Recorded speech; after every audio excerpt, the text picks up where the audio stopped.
Welcome back. Welcome back. Chico and The Grin, episode 20, coming live from Harlem. And we are sipping on Jack Daniel's Tennessee Honey. Why you got to say the name like that? Because they're not paying us. They're not. But it's diabetes with every sip. Diabetes. So, lots of things to talk about on the agenda. I just got back from Las Vegas, and I am fully recharged. I am ready for another week of madness. I get back to work on Sunday. I've had 10 days off of work, I think, something like that. How old you going to be now? I'll be 30 on Saturday. God damn. That's right. We're recording on Thursday the 5th. Yeah. My birthday's on the 7th, and I will be 30 years old officially. Celebrated my birthday in Vegas this year with my girlfriend. Did the same thing I do every year, this time just in Vegas. Had a nice steak dinner, drank some wine, gambled some money away. You went to Red Rock. Went to Red Rock Canyon. I got Grand Canyon. And Grand Canyon, yeah. I think I think I like the Red Rock Canyon experience more than I like the Grand Canyon. Shut your mouth. Simply because I got to ride a horse. I can understand that. Yeah, while most people probably can't relate, for those of you who've gone horseback riding through very scenic areas, you know it's something completely different. And the thing that came to mind was I'm riding this horse through a trail through the Red Rock Canyon, and the ranch is very small. And if you follow me on social media, you'll see on my Facebook I posted a picture of the ranch, and then on my Instagram stories I posted a couple pictures too. But you know, you're on this animal, and I think they're technically mules. They're not horses because apparently mules are just stronger. But we're riding through. Cheaper. Yeah. And we're riding through this small-ass trail right next to this giant ridge that goes straight down. And you look around, all you see is desert. You see cacti, Joshua trees. And big just, as fuck. Yeah, and just mountain ranges. And I just could not help but think, I'm riding through this desert, and I'm like, this is what it was like to move out west in the 1800s, and there's just nothing for nowhere. It's hot as shit. It's April. It was 85 degrees while riding these mules. Yeah. That area gets to triple digits on the regular. Oh, yeah. And as we were getting up there, the tour guide was like, oh, yeah, don't worry, no rattlesnakes. They're not out this time of year. It's still too cold for them. She's like, I know you're all very disappointed. You won't get to see any rattlesnakes, but you don't have to worry. There are no rattlesnakes out right now. Come back in a couple months, and they'll be all over the place. Like one of my favorite things about the way I grew up, right? Like I lived a lot of places. I moved around a lot. But when I was living out in Vegas, it was just different because you had the city of Las Vegas, right? But then you can always dip outside the city, right? Like even Death Valley when you're going to California, you drive through Death Valley, which is like yes, it's a desert, but it's still like a calm, relaxing place. It's a national park. Like nature is that. Nature is like you would be in the middle of nowhere. Yeah. Without zero help if you fucking getting it. Yeah. Some shit, right? Most of that time I was on that mule, I had zero phone reception. Yeah, but it's just like it's this peaceful place. Like when we were kids, well, not kids, but like teenagers, we used to drive out to Lake Mead and chill out there, right? Get drinks and all that shit. People would shoot guns and because there's no cops, there's no park rangers. You're just there, relaxing. Nobody's gonna fuck with you. You know, you're just in nature. You know, or we drive out to some empty lot, which was like basically a desert on the outskirts of the city and just like get twisted. And that's what we did as fucking teenagers, man. That sounds like a lot of fun. It was fun. Yeah, I had a lot of fun living out in Vegas. That was the best part of my teenage years. You know? Man. Yeah. Kind of makes growing up in the city kind of weird. I learned a lot there. I will say that. Yeah? Yeah. So we did Red Rock. That was cool. Got to ride around a lot. Man, I did not realize how sore my legs and my ass would be after getting off a horse, off a saddle for 3 hours. Yeah. That shit was brutal. And then Grand Canyon, you know. Beautiful place. It's a hole in the ground. Just a hole in the ground. You're being funny. Sorry, guys. I'm sorry. I mean, it's a nice hole in the ground. It's nice and big, and you can see lots of cool stuff. But at the end of the day, I'm like, okay, that's a big ass hole in the ground. I would love to visit it again. I would like to have unlimited access to that hole in the ground. Oh yeah, because we were talking about just a few minutes ago off the air about how there are certain parts of the Grand Canyon that are off limits for whatever reason. Yeah. You were saying something about they have them off limits because they discovered some stuff. Well, that's the story that's been around, and even though Smithsonian denies it, but you know, there's an actual newspaper that published the article, and they still have. So, like years ago, I forgive me for not knowing the exact date, but some explorer discovered like a cave that had all these like Asian and Egyptian and African artifacts in there, Yeah. right? And people could say conspiracy all they want, but there's a lot of areas within the Grand Canyon that has like ancient Kemetic and Egyptian names, Mm-hmm. right? So it's like, well, who named these places and why? So it poses a question like, is this story really true, or is it not? Like, matter of fact, one thing like people who listen to this podcast knows I'm a big fan of the Hollow Earth theory, right? Yeah. So in the United States, in a lot of places around the globe, going into caves are off limits, especially in the United States. You can't just explore caves. And they say it's like, oh, for our safety and all this stuff, but I don't know. You know, I look at the facts. I'm like, well, people are exploring, people are doing all this stuff. Why are you going to stop them? Like, you can't enter certain places. So a lot of places are off limits. Well, I'm sure a lot of the reasoning that they give is for preservation, to make sure that wherever you're going isn't going to be disturbed too much by just people going in and out. I don't guess. agree with that, because I mean, I don't agree with it either, but they'll disturb something for money. Look at the DPL and what they're doing in South Dakota. You know, with the pipeline. Yeah. The DAPL. You know, the Dakota Access Pipeline. Yeah. Yeah, I mean, I don't know. I thought it was really good. I thought it was a good trip. It's fucking beautiful out there. I like the West. I like the Southwest a lot. Yeah, man. New Mexico's beautiful too. Yeah. People always skip over New Mexico. I want to go there next. I want to go to Santa Fe. Okay. But I definitely have a soft spot for Nevada and Las Vegas in particular. Yeah. You and me have a rich history of Las Vegas. Oh, yeah. Yeah, it's just a great place. It was a great time. Unfortunately, the end of my trip was kind of put on a sour note when I found out a friend of ours passed away. Shout out to Adam Cadiz, a.k.a. Tugboat. Yeah. He's a friend of ours who trained jiu-jitsu. Young guy, 30, 31, I forget his exact age, but very young. Passed away, unfortunately, due to heart complications after training. During training, or after training, rather. It's sad. He's a great guy, and it'll be sad to not really have him around anymore. He was a really one of the realest people I ever met. Okay. One of the realest people I ever met. That I'll leave it at that. He's just a great guy, and he will be missed, unfortunately. So rest in peace, Tugboat. I'll see you at the Cucci Frito spot in the sky one day. Yes. On to brighter news, unfortunately. Yeah. There was, well, I guess not so bright news. There was a shooting at the YouTube headquarters in California. Oh, there was also a walkout of the YouTube employees. Really? When? They got fed up with all the, how could I put it? I saw the article. It was like they got fed up with the promotion of, I guess, the globalization of the media. Okay. Or maybe I'm phrasing this wrong, but they got fed up with all the fake news nonsense and how they got to wipe out articles and how they got to delete all this stuff and restrict access from people from using YouTube. So they was like, you know what? We're done with all this shit. We're walking out. Yeah, that happened. I guess that happened today because I saw the post today. Wow. It was on I believe it was Freedom Faction. Right. One of those sites that I follow on Instagram. So they probably did that in response to the shooting, though, Yeah. right? Because the shooting is directly related to the fact that YouTube has been. You know what? Let me see if I can pull it up. Has been so adamant about censoring certain accounts. Well, and creating angry users. The person who did that, she was pissed because she said it. She's like, they took down her videos, and once they took down her videos, they took away her money. And I understand that. Yeah, they demonetized a lot of her videos. A lot of the videos they didn't take down. They just demonetized it, and that alone will mess up your revenue big time. So she wounded 3 people. 2 people weren't critical. 1 person was okay, and she was she killed herself.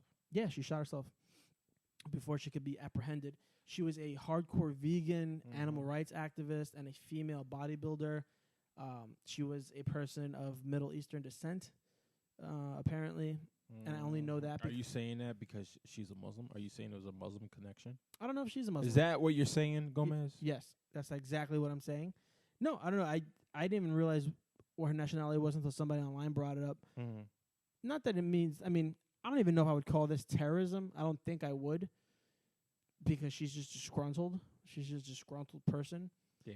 But see, this is the kind of thing I'm talking about when I talk about terrorism. Like, this could easily be classified as terrorism. If you classify everything else as terrorism, this could be this should also be classified as terrorism. But I don't think it is. It's not. There's no motive. There's no political motive. There's no financial. Oh, the financial motive is that they took her money away. But really, she's just the equivalent of a disgruntled employee. Oh. And going in there to shoot up the place that she feels did her wrong. I was mistaken. I'm sorry. It was not YouTube employees that walked out. It was Google employees that walked out. Let me read the headline for you guys. It says, thousands of Google employees revolt, demand company stop supporting U.S. war machine. More than 3,100 Google employees are calling for the cancellation of a controversial drone program and saying that they want out of the business of war. That is very interesting. So, excuse me, I was spreading fake news. I was fake a part news, of, Smalls. Fake I was news. a part of the war machine. Damn it. Giving you War machine, Smalls. bad info because I got it off of Instagram. But So Freedom right, it Faction, happens. I like them. They always posting good articles. Yeah, I mean, I don't know. What do you think about this whole YouTube shooting thing? Because we've had multiple shootings in the news, the biggest one being the one in Florida with the students, and now there's this one. Look, man, I'm going to say it like this. And I got a feeling that it's going to open up a door for you, too, because I know how you feel about it. And I've been talking to my people in Texas about it, as a matter of fact, because you know how Texas people are. They love their guns. And Yep. whatever goes on in the United States, whatever happens in the United States, there is nothing in that I would ever say that I'm going to give up the right to bear arms, period. In other countries, yes, they don't have gun issues, they don't have problems, but they're not violent. Like we talked about this one time, how, you know, certain countries, they have the draft because they need it. Yeah, because they're a small country. They always have people trying to attack them, Yeah. right? There's some countries that don't have guns because they don't need them. It's not necessary. I get it. They're contained. They're small. They're not as big as the United States. The United States is a massive Even fucking small place. countries have a lot of You guns, like just said Sweden. You went to the desert. Yeah. I'm pretty sure somebody that you was with had a weapon. Everybody I was with had a gun on their hip. You know what I'm saying? Because you're in a fucking desert. Yeah. If shit pops off, there's no cops to come get you. Nope. And I'm going to go on a tangent, but let me say this. I was watching a horror movie, which was pretty good. It was on Netflix. And it was about like some artist moves into this house that was possessed by the devil, whatever, right? So there was two scenes where this guy comes to their house, crazy dude, and the father, he tries to like be aggressive to the dude. I was like, man, if you just had a gun you put in the motherfucker's face, he wouldn't come back. So of course the guy comes back and he kidnaps the daughter and all this shit. And the father's like, oh, what can I do? I'm like, if you had a fucking gun, this shit would be over with. Yep. So there's another scene in the movie where they get the girl, she escapes, whatever, and the guy comes back to the house again, gets in a fight, kidnaps the girl again, but they're trapped in a house. All this shit going on, and the whole time I'm looking at the movie, and yes, I know it's a fake movie, it's whatever, but the whole time I'm looking at the movie, I'm like, if he had a weapon, this wouldn't happen. Absolutely. You know, Yeah, there's a reason why they call it an equalizer. yeah. So it's like when I hear and this is when I hear anybody of color talking about we shouldn't have weapons, I'm like, you're a fucking idiot, because the civil rights movement, they had weapons. Yep. The Black Panther, they had weapons, and the reason they changed the gun laws was because of the Black Panthers. Yeah. So it's like anybody who sits there and they tell me, oh, we shouldn't have guns, there should be no guns. I'm like, one, you need to shut the fuck up. And two, you don't even know how to fight. Because I could tell by the shit you just said that you never had your life threatened. Like I've been in shit all my whole life, right? Seen all types of violence. I'm not a violent person, but I've seen what people can do in a violent situation. I've seen ups and downs of the shit. So I will never sit there and tell somebody you shouldn't have the right to bear arms, right? You shouldn't protect yourself. Like my girl, right? When I first met her, she was like, no, guns this, guns that. I'm like, all right, tell that to a fucking rape victim. Show me one rape victim who will sit there and say, I wish I had a fucking gun. Show me one rape victim who is against gun control, who's for gun control, right? Show me one victim of crime who will sit there and tell you, yes, I was in this horrific act of crime, violence against me, my family, people were killed, and yes, I'm against guns. Show me that person. Show me that person who's been through some shit, and they're gonna be like, no. They're gonna be like, fuck that. I got a weapon on me right now. Yeah. You know what I'm saying? It's like it's fucking idiotic. Yeah, it's I don't get it. And here's another thing. I'm sorry to cut you off. No, it's okay. Here's another thing. People always talking about the AR-15. Like the AR-15 is the most vicious, violent gun in the world. Are you fucking kidding me? Handguns kill more people. How many people get smoked by a fucking AK-47? Not many. When I was growing up, you know what the popular gun was? A fucking Tech 9. Yep. Dudes were packing Tech 9s. Nobody ever talks about the shit. But you know what really is the thing? How many people really get killed with the main handgun? A 9mm. Yeah. That's one of the top guns that people get killed with. Nobody talks about this shit. A handgun. They say, yes, a handgun. They say a fucking, the AR-15 needs to be off the market. I admit, everybody shouldn't own fucking AR-15. But hey, it's not the fucking gun that should be outlawed. No, it's not. You know what I'm saying? Like, yeah. People get killed by handguns. Nobody's fucking saying, a 9mm should be off the market. Yeah. Like, you don't know, like, and then they got the fully semi-automatic weapon. Like, what? What does that even mean? Like, do you know what you're talking about? That's what bothers me the most is people don't understand the difference or the similarities. Man. Yeah, that's really what bothers me. So more. much shit. And I'm like, what are you talking about? It's ignorance. So a couple weeks ago we had the March for Our Lives in New York City, and I told you I got caught in the on the train with all these people going to this march. Please mention the shit that you saw after that. Yeah. All the signs. Yeah, all the signs. Yeah. So on my way to the march, I ran all the trains going towards Columbus Circle where the march started, I believe, were just packed with people holding signs. Mm-hmm. And every single person I saw holding a sign was either an old woman, a little girl, or a little boy. None of the people that I saw holding a sign looked like they had ever been into a fight. Looks like they've ever had to defend themselves. And granted, I could be wrong because we don't know. Right, we don't know. But my whole thing is I'm looking at these people, and you're looking at little kids holding these signs, and it's very easy to be emotionally moved by seeing a child holding a sign saying, please don't shoot me, because a normal person would never want to shoot a child. A normal person, right. But it happens. But you're also using these children as a manipulative tool to remove their Second Amendment right. Yep. I mean, it's mind-blowing to me that, first off, I'm willing to wager the majority of people don't understand the actual mechanism in an AR-15 compared to that of like a handgun, like a Glock, because they're the exact same thing. Semi-automatic is semi-automatic, whether it's in a rifle or a handgun. Yeah. The only difference is the bullet size. And I think we've mentioned it before. The only difference between a round that goes into an AR-15 and a round that goes into we may have talked about this off air, goes into a Glock, is the caliber size. And technically, the handgun round is a bigger size. It's a higher caliber, but the round that comes out of a rifle is much faster. It's a higher velocity round. I had somebody tell me that, don't you think it's bad when they can get an AR-15 and they could just walk through and spray people? I was like, first off, you can't spray people. It's semi-automatic. Like, people, what are you talking about? People don't understand that. It blows my mind. And now that they're using this whole bump stock thing, and I will admit the bump stock, when I first saw that thing come onto the market a couple of years ago, I was like, that really borders the line. Like, that is the ultimate loophole, because technically the gun is still a semi-automatic, but it's not the difference between a fully automatic and a semi-automatic is the trigger mechanism that allows you to shoot more rounds at a time. Okay. The bump stock actually takes the trigger on a bump stock still moves back and forth. The trick is that the stock is actually what's cycling the rounds. Okay. So if you can get into the rhythm, it's very easy to use a bump stock and not be able to get that full quote-unquote automatic style if you fuck it up. But if you can get the thing right the first time, the rhythm, you can very easily have it look like a fully automatic weapon. It still does not put out the same amount of rounds as a real fully automatic weapon, but it's much faster than a semi-automatic. Would I be totally upset if they got rid of bump stocks? Not really. And this is coming from somebody who's very pro-gun. If they got rid of bump stocks, I'm not going to be that mad. I really, that is whatever to me. What does bother me is when you make fake claims or false claims out of ignorance that an AR-15 is more deadly than a handgun.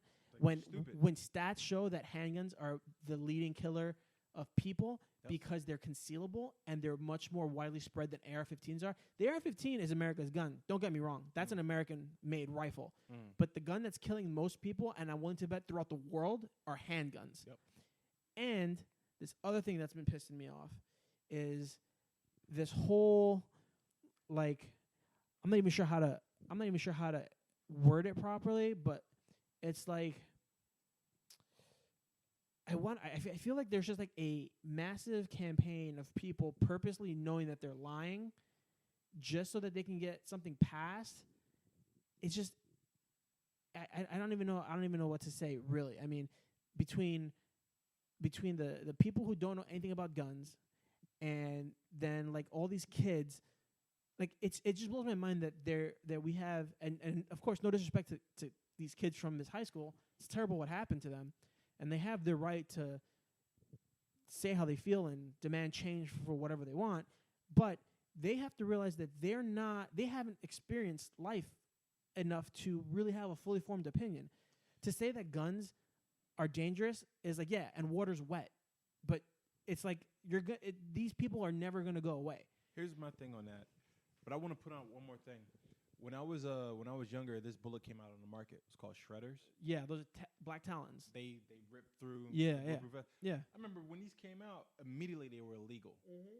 Nobody had a problem. Nobody had a protest. Nobody had to say anything about it. It was just like cops were like, nah, you went too far. You went too far. Happening. Yeah, like, and I think there's that common misconception that people who are pro-gun are unreasonable.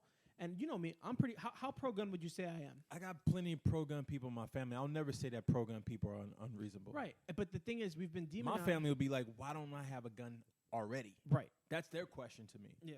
You know, and it's like, I can't. Like I said, I've said this to a lot of people, and I don't normally have the gun conversation with people anymore because I just don't find it enlightening. It's pointless. Not that it's pointless. I wouldn't say it's pointless per se, but people already have their formed opinions. I will. That's fair. But like people already have their opinions on the subject, and they're not willing to budge. Even if you like put them, if you put them in a fictitious situation, they're always going to pick the gun, even if they're anti-gun.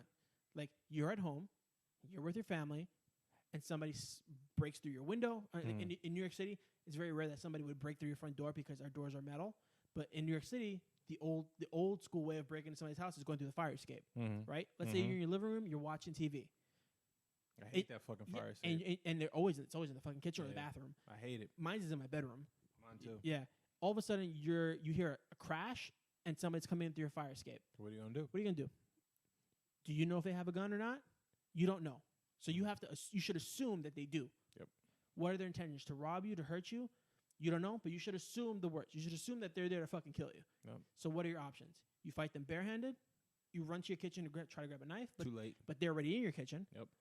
Where would you normally keep a gun if you had it? You either have it on you, you either have it in your bedroom, or you'd have it somewhere near you. Or in New York, you gotta have it locked up. Technically. Yeah. Technically. Well anyways. Right. So in that position, am I saying that this happens all the time? No, it doesn't. Especially it doesn't happen very often nowadays because New York City is pretty safe. Yeah, but it is. But the possibility exists. Yeah. And I think simply because that possibility exists and because New York City still has gun violence on occasion, and I live in a nice neighborhood now, a somewhat nice neighborhood, and twice last summer I heard gunshots outside my window. The project's right down the block. Yeah. They're always shooting. Yeah. And I think if you live in a city or you live anywhere really and you've never had a moment in your life when you've been threatened with violence or scared for your life, I don't think you should be somebody to tell me how I can defend myself, especially since I've been in multiple encounters where I've either been in very scary positions where I've had to defend myself, where I've seen people get hurt by stuff like this. Yes, there's other concerns about whether or not you should be allowed to carry in New York City. I personally think you should, but that's a whole different topic. I think it's unreasonable to allow children who have not lived their full life yet, who form a fucking opinion, right? Who have not even their brains haven't fully formed yet. They have no life experience, right? Because your brain doesn't even start forming until you're like 25 or something like that. Your frontal lobe doesn't stop fucking growing or whatever. Start forming policy that will shape how people can defend themselves, and not only in your state, but this affects everybody. So somebody who's super conservative, super liberal in New York City is helping create policy that's going to affect somebody's life who lives out in the middle of nowhere in Nevada. And when I was out in Nevada, we saw some homes that were in the middle of nowhere and that were very far from police. And if something happens there, they're on their own. And if you ask me, my personal opinion, your safety and security is your responsibility. It's not the police's responsibility. It's not the government's responsibility. My health, my safety of my family, of anything that's my responsibility is my own responsibility. Now let's not forget that the police, according to the Supreme Court of last year, their job is not to protect citizens. No. So it's not up to the police to protect you either. No. And besides that, look at what the police force is. The police is reactionary. Yeah. When something happens, what do? You call the police. Why? Because it already happened. They're not about preventing crime. No, they don't prevent crime. They respond to crime. Yep. So for all those people out there who are anti-gun and think that we don't need guns, that's fine. I'm not here to tell you how to feel. I'm not here to tell you what you can and cannot own. Mm-hmm. What I'm trying to tell you is that you cannot tell me what I can or cannot own. And unless I've proven that I am incapable of owning a firearm, you have no right to tell me how to defend myself. I hate when people are saying that the NRA is racist. It's like, I'm not a part of the NRA. They kind of are, though. That's the thing. I was a member of the NRA up until the Philando Castile, and then I stopped. Yeah, that was fucked up. That was a fucked up situation. That one situation made me cancel my But the reason I'm saying membership. that is because the NRA itself, they're for gun advocates. And you're going to need them. Yeah. Well, they're the only people that are defending the Second Amendment. Yeah. Like, I'm not a gun owner. I wish I was, but I'm not. New York makes it fucked up for me to own a weapon. So I'm not a gun owner. But I'll never, like, I just don't understand the concept of, like, oh, you don't need it. Like, what do you mean we don't need it? This country is full of insane people. Yep. We have the most occupancy of insane people on the planet. We have a gigantic prison population. So there's negative shit all around you. You might not see it, but it's here. Yeah. New York itself is a big an bubble. island. It's an island trapped with people. Yep. An overpopulated island. Like, I get it, like the gun laws here. They make sense here because it's an island. Sort of. It's trapped. You can contain shit a little bit more. But when you go to Philadelphia, when you go to Pennsylvania, when you go to Jersey, when you go to Connecticut, it's not the same. No, it's not. So all those people, they need to protect themselves as well. Yeah. You know what I'm saying? So it's like when people are going against guns, I'm like, you're not thinking as a I can't say a global issue, but as a country issue. Yeah. Because you're thinking about yourself. You're thinking about your situation. It's an emotion for me. It's like, all an emotion. bullshit. It's all an emotional plea for me. I see people talking about it, and I'm just like, how much do you really know about guns and weapons in general? How much do you know about self-defense? How much, like, are you like? And we talked about this maybe on one of our first podcasts that we ever did. I'm like, how far are you willing to go to protect yourself? How far are you willing to go to protect your kids? And you ask any person, somebody attacks you, how far are you willing to go to survive? Are you willing to hurt the person and run away? Are you willing to kill the person if you have to? And they'll generally be like, well, I don't want to kill anybody, but I'll do what I have to and then I'll run away. I'm like, how far would you go if you saw somebody hurting your kids? Would you kill that person? And they're like, and almost every time they're like, oh, I'll kill that person. I'm like, so then you should treat that no different than how you treat yourself. Because if you don't get away, then what happens to your kid? Now your kid has no parent. And I know it's an extreme example, but we live in an extreme world where extreme shit happens. And again, it's been a long time since I've had any kind of scary encounter like that. But I've had, I've been attacked by multiple people before. I've ended up in the hospital. And, do I wish I had a gun? Yeah, I do. I mean, I put up a good fight going down against, I think it was 7 dudes. Yeah. But you know what? 7 against 1, that only ends really one way. But if I had a gun, maybe that would have scared them off. I don't know. I don't know how that would end. Maybe they would have taken it away from me, and maybe they would have shot me with it. There's a situation. Did I talk about this on the Greg episode when he came for Wakanda? I don't know. The guy that tried to break in. Oh yeah, the guy that slammed that. I think we talked about it off air. I don't think we talked about it on air. There was an incident a few months ago. A guy tried to get into my apartment. Granted, nothing happened. I figured he was just a drunk dude. But the whole time, because I'm like, he's ringing the doorbell, banging on the door, and I'm like, he'll just go away. But this dude didn't go away, right? So my first thought was like, grab the gun. And I'm like, I don't have a fucking gun. Yeah. You know what I'm saying? Like, that was my instinct. But I was like, I don't have a gun to grab. I don't have a weapon to grab. So I was like, I'm not going to get a fucking knife. I mean, I could. I mean, that's better than nothing. But Yeah, but I was like, my door's pretty thick. I'm not worried about it. But then like the moment I was like, he's trying to get in, it just hit. I was like, what will I do? Like if my girl wasn't here, luckily she was at the time we was living together. She wasn't here that night, so I was like, cool. But the whole time I'm just like, damn, what would I do?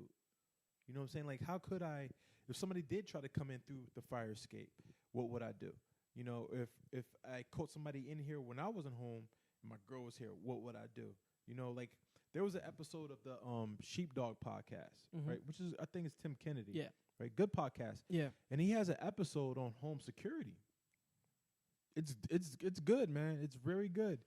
And you know these guys, they're ex-special forces dudes, right? Yeah. So they're Tim like, Kennedy stole Special Forces. oh, he is? Yeah, he's still in. Oh shit. These guys, they're you don't fuck with them, right? Yeah. They know their shit. You take it as that. Like he has an episode on like cars, and then he has an episode on like home security. So the home security episode and the car episode were cool. But the home security one, he's like, yeah, you know, you put shit around your house in case shit happens. You always got access to something, Yep. right? I mean, he goes into details about it, but then he says one thing that really made a lot of sense. He was like, if I got a home intruder into my place, he was like, the way the bedrooms are set up, he was like, all my kids are behind me. So he's like, if somebody's coming down the hall to attack me, he's like, I could set up shop here, like set up the line of attack here, and everybody else will behind me will be safe. And I was like, that's a good idea. Yeah, because usually if you think about it, the kids' rooms are usually first. Yeah. And the parents' rooms at the end of the hall. So he was like, you know, I know whatever comes down, they'll be in their rooms, they'll be safe. I got all the ammo and the guns here. So he's like, I can set up a line of defense. Whoever comes, they're getting hit. He's like, I got the drop on them. And I was like, but the way he's describing it and why he's doing it, I was like, that's some very strategic shit. Yeah. And I thought about that for this apartment. Everything's planned out. Like even when it comes to like we live in New York, right? In New York, fires happen. Matter of fact, there was a fire across the street at St. Nick's Pub. Yeah. You know, when Ed Norton was filming a movie like the other week, dude, firefighter lost his life. You know? Yeah. So fires happen. So I was like, I was also thinking about crime, but I was also thinking about like self-preservation. And I'm like, damn, what if a fire happens in my kitchen? The kitchen's next to the door, so I strategically place fire extinguishers in the apartment. You know, seriously, just to be like, I'm not gonna run to the kitchen and get the fire extinguisher. I gotta get that shit before I get to the fucking kitchen. Right. You know, it just that podcast just had me thinking about like you really gotta set up your apartment in a certain way that you're gonna survive. Right. Well, because if not, you're fucked. Yeah. Well, they're also trained to think that way. Yeah. That's the thing, though. Like most people don't think about security that way. They do because their entire job is dependent on being able to outplan whatever might happen. But that's also something that we take for granted as human beings living in cities. Yeah. We don't have to have that level of alertness. Yeah, it's like there's one thing I've always told you. I know I told you because we talk about this type of things. It's like whenever I leave this city and I'm going with my relatives, I'm hanging with my relatives, and I see how they are. They're hunting, they're fishing, they're camping, they're living off the land. They're not. Yes, they live in cities, but they're also like, oh yeah, we're doing this. They have basic skills. I'm like, yeah, man. I'm like, fuck. Like even this weekend, I was thinking about because I have some days off from the day job.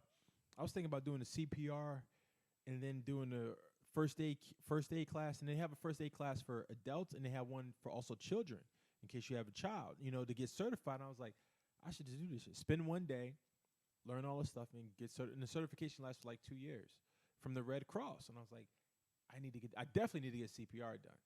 You know what I'm saying? Like we just said, somebody passed the other day, and I would hate for that to happen and not know how to prevent somebody from dying. But, yeah, it's like we don't like people are sitting there talking about we need to stop doing this, we need to stop doing that. What we need to do, in my opinion, is focus on how to keep life going. You know, and that's not about giving up your right to bear arms.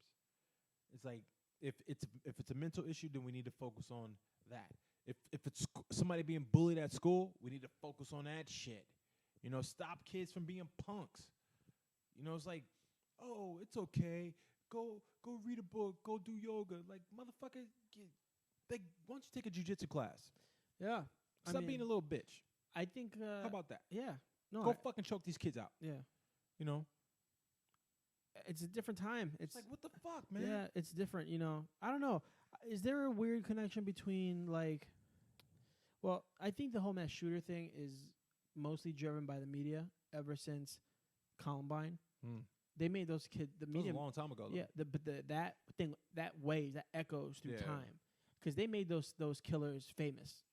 When that happened, the media made those kids famous, and I think every other person who felt like them saw that and was like, "I want to be that famous." But one thing I don't like about all the mass shootings, when I say mass shootings, I say like most of the shootings, yeah, all the mass shootings that happen. There's always like for some reason, and this isn't me putting on my tinfoil hat, but for some reason there's always like gaps in the story, man. Yeah, there's always going to be inconsistencies. And I'm like, but it's not like minor shit. It's like big details. Mm-hmm. It's like, this doesn't make sense.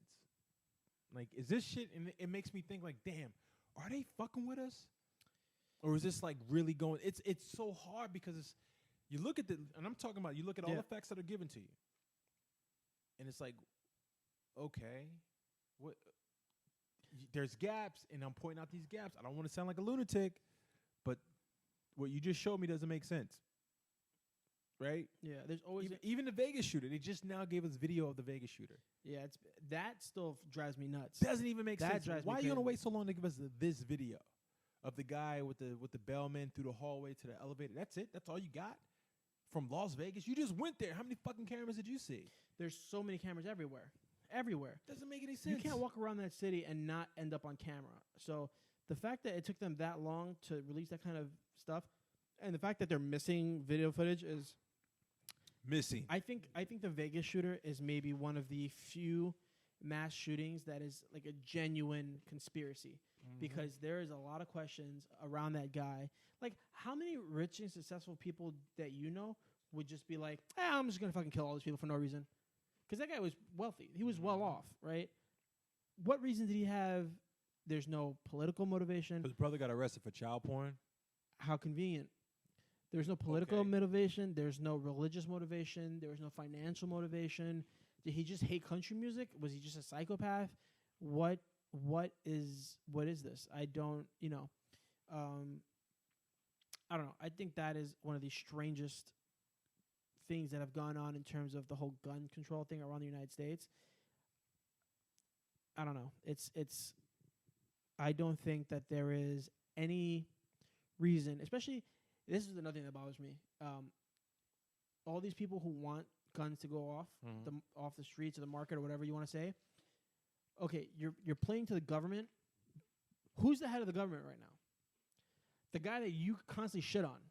So you have a guy that you hate. You body shame him for his small hands and his bad hair, even though you say body shaming is wrong. You call him an idiot. You call him a buffoon. But yet you want to give your guns to him. You want him to be in charge of your security by having him remove. Good luck with that. Like, I don't understand that. You know what else fucking pissed me off a lot about the small town. Quick side note: small town bypasses the Constitution and orders their citizens 60 days to return their guns or become criminals. So basically, this small state has banned AR-15s, and they in Deerfield, Illinois, and they have 60 days to turn in their weapon or face fines of $1,000 per gun. And somebody had mentioned that it's not going to be at the federal level that bans these guns. It's going to be at the state level. So now, yeah. And if you ask me, I think that is probably a more reasonable thing to do, because these are free states, and free states should have the right to determine that kind of thing. I'm more okay with that than the federal government banning everything altogether. Because at least by state, a state like Nevada or New Mexico that has a lot of isolated people in different sections can rule to let them keep their guns, whereas a state in New York will influence an entire federal law that'll have people in New York controlling what people in Vegas or Nevada can do. You know what I mean? Like, I think that's retarded to have people who live in giant cities and have no need for a rifle per se determine what somebody in Las Vegas or Nevada or New Mexico who may need a rifle. I think that's retarded. I don't think that's okay. But this is what I was going to say. What pissed me off most about this whole thing is all these shootings that happen in Florida, and all these young white kids that got shot in Florida, and they're saying enough's enough, no more kids being shot. How come when all these kids are getting shot in Chicago, these minority kids in Chicago getting shot, and all these kids getting shot in urban areas, how come that wasn't enough? Because they're black and brown. Right. But like that's been happening for years. Because they're black and brown. For years, you have had Hispanics, blacks, everybody who's not white get shot and have been in the trenches of gun violence and real gun violence, like gangbang gun violence. And that has nothing to do with terrorism. That has nothing to do with racism. There's nothing to do with sociopaths. It's just good old-fashioned economics of the drug market. Those kids, it's okay for those kids to get shot, and we don't march for them. But when a couple white kids get shot in Florida, you have one white kid, whatever the fuck his name is, dressing up, and now he's the reason why there needs to be guns, because kids have been getting murdered for years in urban environments due to guns, and no one's ever cared. And now it's okay to march for kids. I asked somebody that who happened to be let's say they were a lot older than me, right? I was at a dinner and they were like, "Oh yeah, we went to the march I think it was on a Saturday, right?" Yeah. They're like, "Oh, we went to that march." I was like, "For what?" I was like, "What do you mean?" I was like, "What do you go for the march for? Do you march for when people protest the cops and cop killing?" It was like, "Yeah, but you got to start somewhere." I was like, It's the kids, and the kids are doing it. I was like, well, okay, the kids are starting it, right? The kids started the Black Lives Matter. Look what happened. Faced with National Guard. Kids started the Ferguson movement back when that was Right. popping off. Covers of Time magazine and all that. Who started that? The kids. Who were they faced with? It was a peaceful protest. Who attacked them? National Guard. Right? So I was like, you're going to this for what? I was like, what is your point of going to this thing? Like, you want to support white kids. You don't want to support kids. No. You don't care about people of color. Nope. In violence and gun violence. Because nobody says when a cop kills somebody, nobody ever fucking says, oh, gotta stop the gun violence. Nope. Like, cops are on camera killing blacks and Latinos. Nobody gives a shit. And they fucking killed that white dude that cop had him on his stomach in the hallway of that hotel, remember? Yeah, that was... Dude was fucking shitting his pants, and that cop shot him with the AR-15. That dude was crying. And nobody said anything about that guy. And that guy broke the one thing... That was fucked up. That fucking cop did the one thing I hate the most about the gun community, is he had a rifle that was all tagged up. The fucking dust cover's rifle said, if you can read this, you're fucked. He had like the little Punisher symbol like engraved on his rifle. Overkill. Yeah. It's just like, that is so, like, even if you watch any normal gun like YouTube channel, they'll tell you if you're going to everyday carry a regular stock handgun. Don't modify it. Yeah. Don't put any logos or decals on it. For sure, don't put the Punisher logo on it. Yeah. Because if you do have to use it, it's going to look real bad in court, because you will have to go to court if you kill somebody, even if it's self-defense. You know, they didn't release that tape till after the trial. It's so, and the judge ruled that piece of evidence, that dust cover, they weren't allowed to see. They weren't allowed. The jury wasn't allowed to see that. This is like the thing with I don't want to say Anton Sterling. I'm sorry, there's been so many of them, but the guy from Louisiana who was selling mixtapes and the cops shot him. Yeah. And then afterwards, they show you the full unedited tape, because everybody they saw clips of the tape before, and they were like, oh yeah, well, he's resisting arrest and all this stuff. And then after the trial, they showed a full unedited tape, and it's like both of his hands are free. Both of his hands are free, and they're like a gun, and you shot him. And all they do is like, oh, they get acquitted of the crime, but they get fired from the police department. I was like, how does that work? You have the evidence right there. It is crazy. But the jury's not allowed to see the evidence. Right. I was like, bullshit. The only gun violence in the United States I'm worried about is gun violence from the police, because they're the only people who can commit murder and not get in trouble for it. Yep. And it also seems like it's changing now, but for the vast majority, nothing happens. People get outraged for like 5 minutes, and then they're done. This is why when people want to exercise their right to protest and march, well, let's call it this. It's not a protest, because they're not stopping the business of anything. No, it's just a march. It's just a march. When they want to march about gun violence, like, I'll see some people, like mostly people of color, posting, writing blogs and posting pictures of people talking about, or posting video of people talking about this. Like, hey, we're here to support you, but where's the support when we need shit? Yeah. And there is none. Nope. You know what I'm saying? Because it's like nobody can sit there and say, oh, well, this is that. This person's no, this person's not resisting arrest. No, this person's not a criminal. Like the guy who got shot in his backyard 20 times in the back. He was holding a cell phone. Yeah. That shit's crazy. I don't like. Did you watch the video? Yeah, it's disturbing. These motherfuckers was like, wait, stop. Put the gun down, back, gun. No, what they say? He said, he walked up on him. He's like, stop, gun. Just like that. In like less than 3 seconds, they lit his ass up. 2 cops. And they were in his backyard. How do you just get on somebody's property and do that? So the autopsy came out. It was like 6 bullets went through him, through the back, destroyed his body. And then they shot him when he was on the ground, too. And they were like, they couldn't perform his, the ritual burial ceremony, or no, the ritual cleaning, I believe, because he was Muslim. And it was like, it was horrific. His body was torn up. I was like, it really took 2 officers to unload 2 clips. Magazines. What's the difference? A clip isn't a magazine. A clip is like what you would put into. A clip is a small metal piece that holds the bullets externally, and then you push that in. The bullets go in. The clip pops out. The magazine holds the rounds into the gun. Okay. So like a handgun and magazine. We'll learn something new. The more you know. Yeah. No, it's a common thing. Everybody calls it a clip. You're absolutely right. But there's a technical difference. It's like tattoo artists. They hate when people say the machine. No, they hate it when people say the gun. The tattoo gun. Yeah. It's like a machine. It's a machine. Yeah, it's a difference. Same shit. It's a small nuance, but it makes a difference because if technically a clip and a magazine are 2 different things. Got it.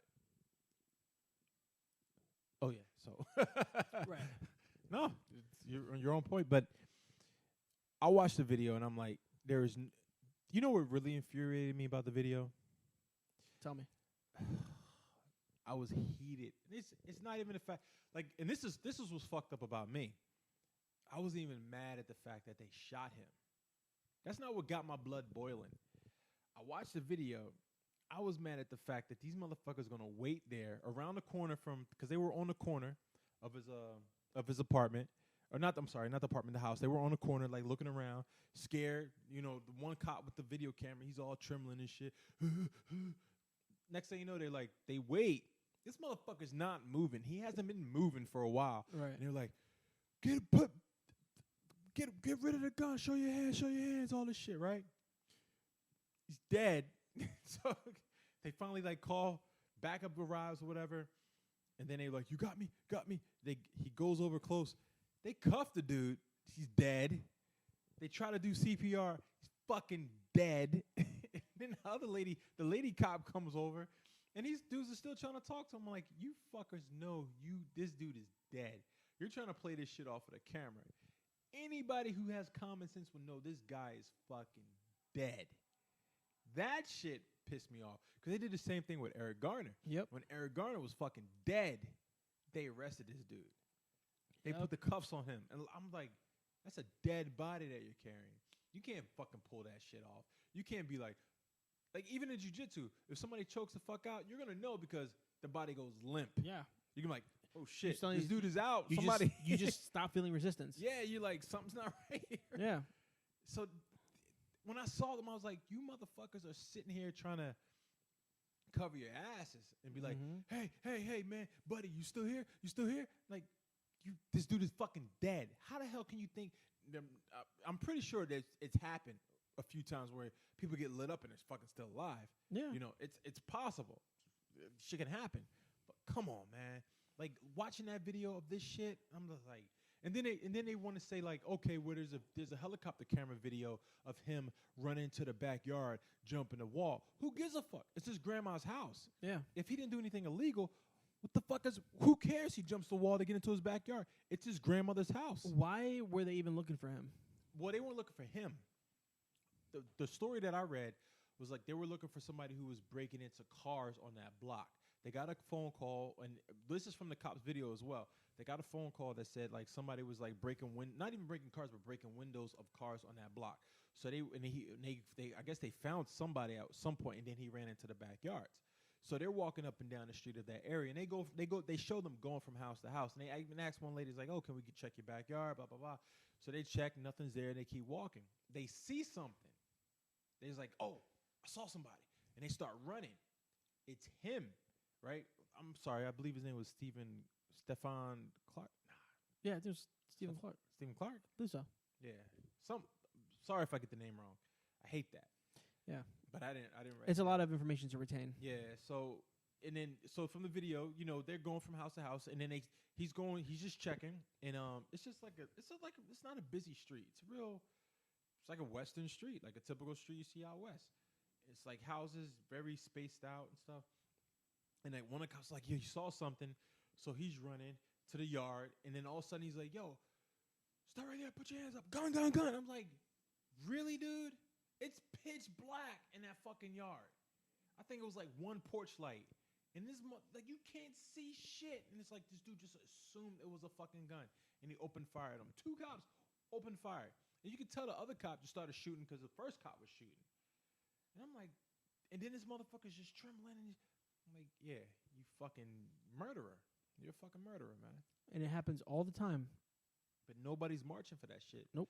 Imagine if everybody got together and was just like, yo, we're not gonna take the MTA until the police harassment stops. MTA was shut down, police harassment will stop. Yep. Hit it right where the money is. Not even for a week, for a fucking day. If everybody in New York was like, no MTA until this shit, not even everybody, let's just say the black and browns, right? Blacks and Latinos were just like, fuck this. We're gonna walk, we're gonna ride bikes, we're gonna fucking take Uber until police harassment stops. All this bullshit stops. I guarantee within a matter of time they'll be like, nah, new reform, new program, let's get it done. Because it hits them in the pockets. Yep. I hate when people talk about,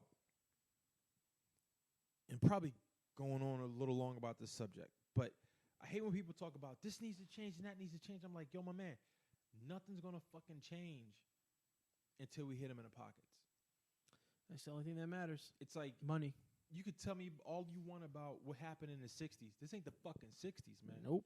This is 2018. The 60s, and speaking of the 60s, I got a great story for that. The 60s was new for them to march, for them to protest, for them to rally. That shit hasn't been done before. So Right. of course, when they did it, when they stopped taking the buses, when they did all this stuff for a year, change came. Right? Yep. That was new. This ain't that time. But also, to speak about the 60s, I went to the Society of Illustrators recently, right? And I went there for a Mike Mignola exhibit. If you don't know, Creative Hellboy. Yep. Right? Beautiful exhibit. Had his original panel artwork, had a few watercolor drawings, watercolor paintings. Mm-hmm. Man, this guy he just has a dope style, right? And it's like he's very great he's excellent with the light and the dark, with the shadows, and the way he just inks his work. It's like you throw color on top of it, boom, right? Dope. So I went there for that, check it out. And then the girl at the front desk, she's like, oh, what are you here to see? I was like, oh, you know the Mike Mignola stuff. She's like, oh, you should check out The Truth. Or I asked her what because they have 2 galleries. And I was like, what's this? And she's like, oh, it's no, not Truth, I'm sorry, March. She's like, you should check it out. And I'm like, okay, sure, whatever. It's in the main gallery. Main gallery's like 2 floors, and then the Mike Mignola is on the 3rd floor. And they also have a bar on the 4th floor. I didn't know that. Like, go figure. They had a fucking bar. There you go. I've been there for years. I never knew that. They had a bar and a big restaurant. Another reason to go back. So I went there, and the restaurant was cool. They had like some French artists there. He had his comic strip stuff. Go to the next floor. It had the Mignola stuff, which was great, right? It had like, you get to see like his inking and all that stuff. It was beautiful work. Just made me want to draw. Then I went back to the main lobby or the main gallery and saw the March work. In March, man, for those who don't know, oh man, yo, I gotta shit. This was the original work. This was also the notes, the sketches, and this story was written by John Lewis. John Lewis was there during the Civil Rights Movement. He's still alive today. I believe he was a senator at one point. I could be wrong, but take a look at the artwork. I'm handing Gomez a book just to look at it. I bought a book of postcards, but man, what's the guy's name? I'm sorry. It's all right. The artist's name is Nate Powell, and I'm gonna tell you, he did his thing for this exhibit. This exhibit was 2 floors, so he had the main gallery and he had the basement of this artwork. And when I say I was blown away, I was fucking blown away. You know, the one thing I love is like inking. I love brush drawings. I love washes. I love all of that and expressions. And I'm telling you, this man, He captured the civil rights movement in art in a powerful fucking way. This looks like very comic booky. It is. I mean, it's a graphic novel. There's 3 volumes of the graphic novel. The book you're looking at right now is just a collection of postcards. Right. Right. I didn't want to buy the graphic novel. I was like, they were selling it for like $50. I was like, I'm gonna buy it cheaper on Amazon. I'm sorry, can't do it. But yo, straight up, Gomez, the work. It was the original drawings, original inks. Oh, it's the original work. Yeah, man. And I was like, this is intense. Because he Wow. captured he had the explosions. He had the one guy who was making a phone call outside the church. And it's like the way he illustrated everything of all the scenes. I was like, I didn't even know this shit was there. I didn't even know it was there until she told me. And just watching it, I was like, just going through the gallery, I was like, this is intense. It's intense. But his artwork captured perfectly the emotions, the feeling of the time. Like it looked like the 60s. It was like I don't know how well he did his research, but he did his thing. And I'm gonna buy the book. It's a 3-volume set. They're big graphic novels though. They're big, and they cover I believe the majority of the civil rights movement, all the main events that happened during. And it's the civil called rights March. Movement. It's called March. That's pretty cool. Yeah, man. I was like, it's like some great stuff. And they had this postcard book for like $15. So I was like, oh yeah, I'm gonna buy this. You know. Yeah, that's awesome. It's cool that they put the postcards into a form of a book.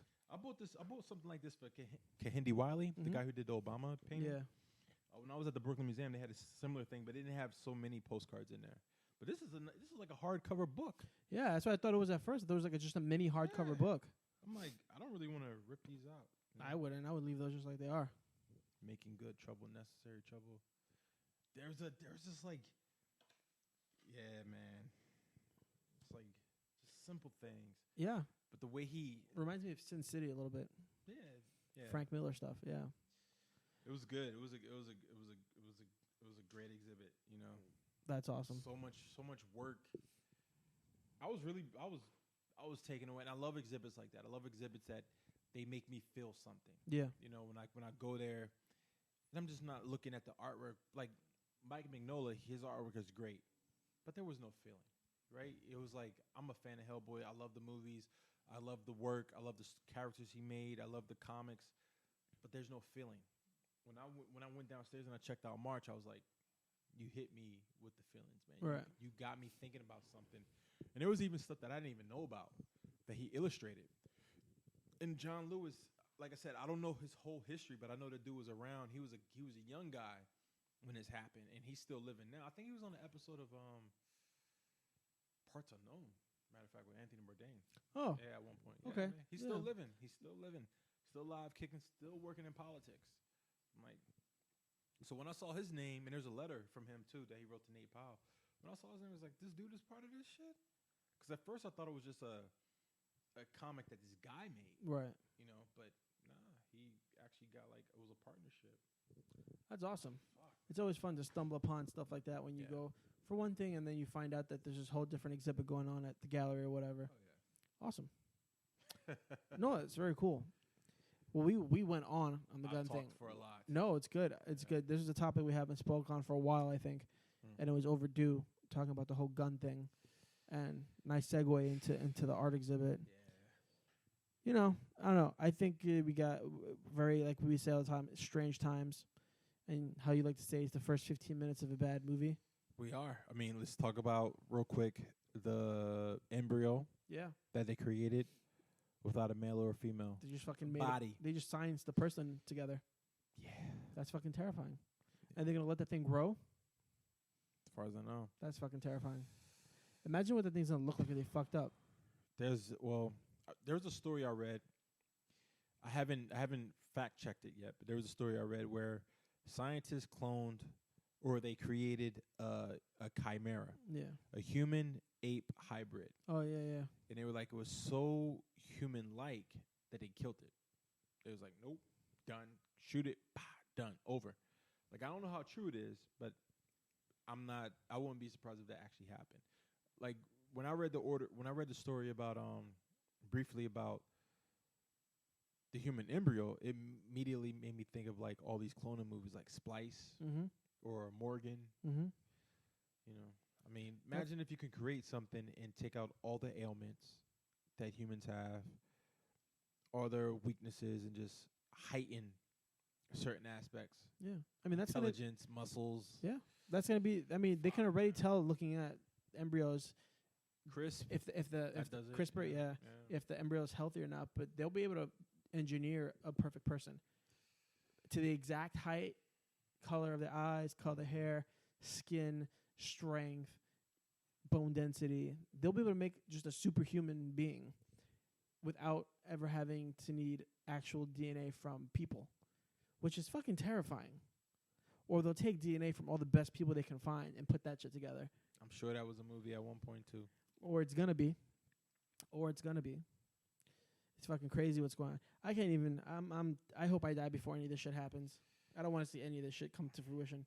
I just like I've been saying, man. It's the first 15 minutes of a bad fucking movie. There's no way it's gonna end well. Nope, it's gonna end a fucking disaster. And that is, that's just where we're going as a population. Was there anything else you want to touch on today? No, I just wish we ended on a lighter note. Well, I can end this on a lighter note. I saw. I'll go through this real quick. Oh, Kingsman, right? Yes, Kingsman. Talk about that. Okay, so on my way back from Vegas, I saw Kingsman: The Golden Circle. If you haven't seen Kingsman, the first one, it's great. It's a great movie. Yeah. Lot of fun. Just a good old-fashioned action movie. Sam Jackson and some other people. The second one, though, is interesting because it touches on a few topics. And I'm not going to give any spoilers, but... because I'm going to watch it tonight. Because I want you to watch it. Yeah. It has to deal with the war on drugs. Okay. It touches on the U.S. government and their ability to imprison people in camps.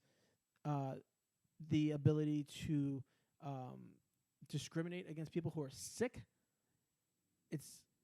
It's a great movie. It's a lot of fun. It's not winning any awards, but it touches on a lot of topics that are touchy to you, and I think you're really gonna dig it. Plus, on top of that, it's just a fun movie. It's just fun. So definitely go watch Kingsman: The Golden Circle, and I guess we'll end it on that note. Great movie. We're looking at the human body is a biological avatar that is controlled by the frequencies and vibrations. Oh, we're looking at fucking robots now? No idea, man. All right, ladies and gentlemen, and with that, we conclude our show. This was episode number 20. I just want a motorcycle. If you've been listening since episode 1, I'd like to thank you for your 20-plus weeks. Actually, 40 weeks, really, because we do it every other week. Thank you for your 40 weeks of patience. 20 episodes. That's crazy. Oh, we got to say it. Gomez and I have been doing jiu-jitsu for 9 years. Yep. Yeah. 9 years. Goddamn. 9 years. 9 years in March it was. Yep. That's insane. Yep. What kind of bullshit is that? Yeah. Long goddamn time. 20 episodes. 40 weeks. Yes. Thank you. We will be back in another week with another episode. Yep. 2 weeks. Yeah. Not this week, but the week after. Yes. We'll be back with episode 21. We're in talks to do some crossover episodes with some other podcasts. We'll have more on that when that all pans out, with the details pan out on that. But shout out to those two podcasts. They know who they are. Who are they? I don't even know what the names of their podcasts are right now. I think sounds great. One of them's called the It's Lit podcast. And then the other podcast that I was a guest on, they really don't have a name yet. Cortez started his podcast. Oh, shout out to Cortez. Yeah. Go check out his podcast. I'm sure it's excellent. Yeah, it's like Cortez NYC live stream. He wanted us to be on it at one point too. Whenever he's ready, yeah. We're ready. But thank you for joining us as always.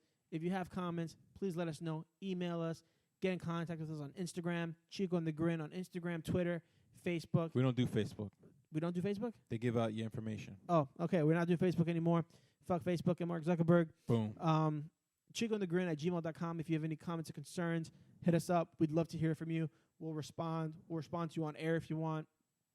Let us know what you think. If you hate us, let us know. If you love us, love us. Subscribe. Leave us a rating on iTunes and Google Play or any podcast provider that you use. We'd love to hear your feedback, and it really helps us if you follow along and leave us a rating. I think that's pretty much it. If y'all interested in merchandise, let us know. Yeah, let us know if you want merchandise. Yeah. We're always thinking about different ways to expand the podcast and give you guys what you want.